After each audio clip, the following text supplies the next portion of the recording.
And Tyler says, I'm still okay, my love, but I'm stuck in Orem for a little while longer yet. Shouldn't be long until I can come home, but gotta grab my rifle still. Stop scrolling right now. You're about to see a suspect literally hand over his own digital confession. The prosecution didn't even have to break a sweat for this one. To be honest, I had hoped to keep this secret till I died of old age. I am sorry to involve you. And then Lance replies, you weren't the one who did it, right? And Tyler says, I am, I'm sorry. Lance says, I thought they caught the person. And then Tyler says, no, they grabbed some crazy old dude. Wait, did you catch that? This is a prime example of someone confessing their darkest secrets through text, thinking it would somehow stay hidden. Look closely at the timeline and the sheer panic setting into these messages. We are looking at a calculated admission of a severe crime. He literally spells out his entire plan and even apologizes for dragging his roommate into the crossfire. It's absolutely wild how people leave a permanent digital footprint of their own downfall. The prosecution doesn't even need to dig hard when the evidence is handed over on a silver platter like this. You have to wonder what was going through his mind when he hit send. Did he actually think setting in auto text would save him from the consequences? In today's digital world, a text message is basically a signed confession. This single thread might be what locks him away for a very long time.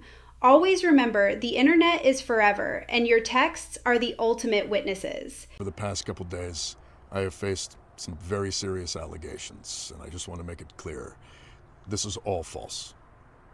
The things that have been claimed did not happen. It's not real. Those in power who have the ability to do so are using these allegations as an excuse to take away all. Look at the body language here. This isn't just a simple campaign update. This is the face of a man whose entire political house of cards just collapsed in real time. Notice the heavy sigh and the defensive posture right out of the gate. When politicians use words like false allegations to justify completely shutting down a multi-million-dollar campaign, there is always a massive story brewing beneath the surface. You don't just throw in the towel on a race like this because of a minor speed bump. The financial tap got turned off, the internal polling probably cratered, and the donors pulled the ripcord. It's fascinating to watch the exact moment reality hits a candidate. He tries to spin it as a systemic issue, blaming the machine for his downfall, but the optics are terrible. This is textbook damage control, executed poorly. Keep your eyes peeled because step downs like this always trigger a massive domino effect in the political food chain. Calling in and joining us. What did you make of that announcement? I'd say that the trash took itself out.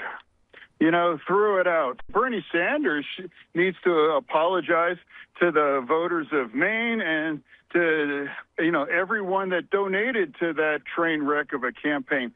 Did he really just say that on national television? Talk about pulling no punches.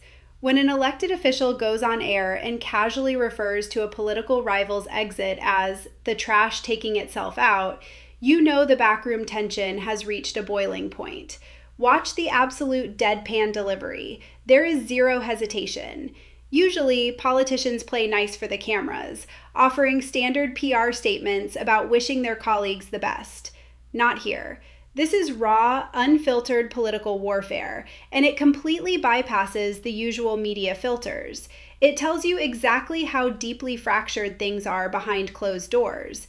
You have to respect the sheer audacity it takes to drop a soundbite like that. It's designed to go viral. It's designed to dominate the news cycle, and it completely shifts the narrative away from the scandal and onto the reaction. That right there is how you manipulate the media ecosystem with just a handful of perfectly placed words. Here, remember how I was engraving bullets? Was he engraving bullets before this? Yeah, I don't remember exactly when, but he had said he was planning to go hunting with his family. And he asked me for if we had a Dremel because he said he wanted to engrave messages on bullets. And I just Pause for a second. We need to process the sheer level of premeditation here. He was using a Dremel tool to engrave messages onto live ammunition. This completely shatters any defense claiming this was a spontaneous act or a sudden lapse in judgment. This is cold, calculated, and terrifyingly deliberate. Pay attention to how the reporter details the timeline. The roommate was asked for the tool specifically for this dark purpose. It's a chilling reminder of how obvious the warning signs can be in hindsight. You can literally hear the disbelief in the courtroom as this evidence is laid out. This is the kind of detail that turns a standard trial into a landmark true crime case. The meticulous nature of engraving bullets shows a desire for notoriety, a desperate need to leave a signature behind. It's psychological evidence just as much as it is physical evidence. The defense attorney has an absolute mountain to climb trying to explain this one away. Your rivals for calling yourself a physician, not just a doctor, even though you don't have a valid state medical license in New York or Michigan, which apparently is what you need legally to call yourself a physician. Do you wish you'd just stuck to calling yourself a doctor, which you are, to avoid all of this controversy and attacks on your physician status? You know, at the end of the day, it's not about what... Oh man, you can actually feel the temperature drop in that studio. There is nothing more uncomfortable than watching a public figure get fact-checked on their core identity in real time. Look at his eyes darting. He knows he's trapped. The journalist completely dismantled his physician branding with one simple question about a state medical license. When you build your entire political persona around a specific credential, you better have the paperwork to back it up. Instead of a straightforward answer, we get a masterclass in deflection. He immediately tries to pivot to his academic achievements and administrative roles. But the audience isn't foolish. They know the difference between an administrator and a licensed doctor. It's a brutal reminder that the internet verifies everything. If you stretch the truth on your resume in the political arena, a skilled interviewer will find the loose thread and pull until the whole sweater unravels. This clip is going to haunt his opposition research file forever. Now, right now, our party is governed by the TDS.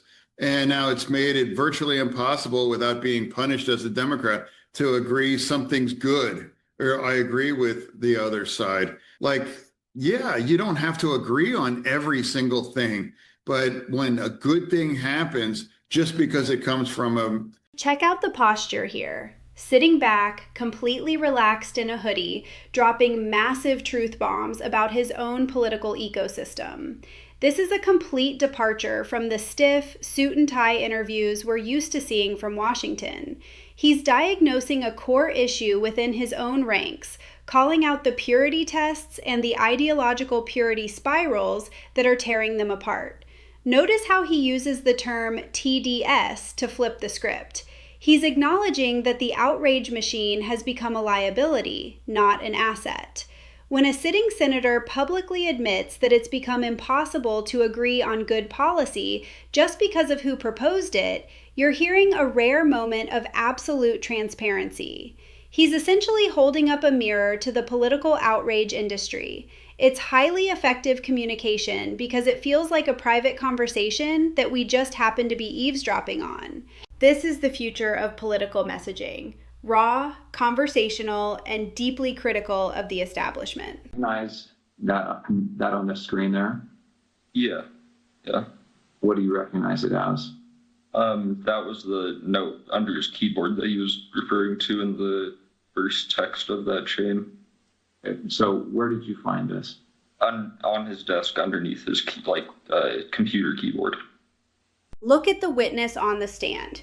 You can see the heavy weight of the situation pulling his shoulders down. It is one thing to know your roommate is in trouble. It is a completely different reality to be the one on the stand authenticating the digital evidence that will likely send him to prison. The way the prosecution methodically walks him through identifying the computer and the text file is textbook legal strategy. They are building an unbreakable chain of custody right in front of the jury. Every single yes from the witness is a nail in the coffin. It's a fascinating look at how mundane objects, a computer keyboard, a messy desk, suddenly become ground zero for a massive criminal investigation. You have to wonder what the atmosphere in that apartment was really like. This clip proves that the most damning evidence isn't always found in the shadows.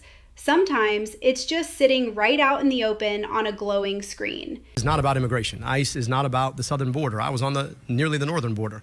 ICE is about normalizing paramilitary force on our streets. I've been clear that you can't reform ICE, you can't retrain ICE, you have to abolish ICE. Wow, talk about drawing a massive line in the sand. There is absolutely zero nuance in this statement, and that is entirely by design. When a candidate stands on a debate stage and calls for the complete abolition of a federal agency, they aren't trying to win over the moderates. They are throwing red meat directly to the most energized wing of their base. Notice the aggressive hand gestures and the raised vocal cadence. This is performative politics dialed up to a 10. He's banking on the idea that high contrast, polarizing sound bites will generate more organic reach and fundraising dollars than a measured policy proposal ever could. It's a massive gamble.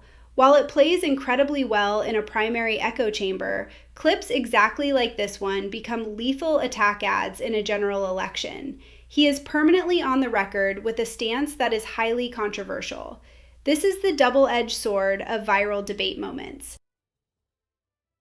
That was intense. Drop a comment below on which clip shocked you the most, and hit subscribe so you never miss a breakdown. Stay sharp!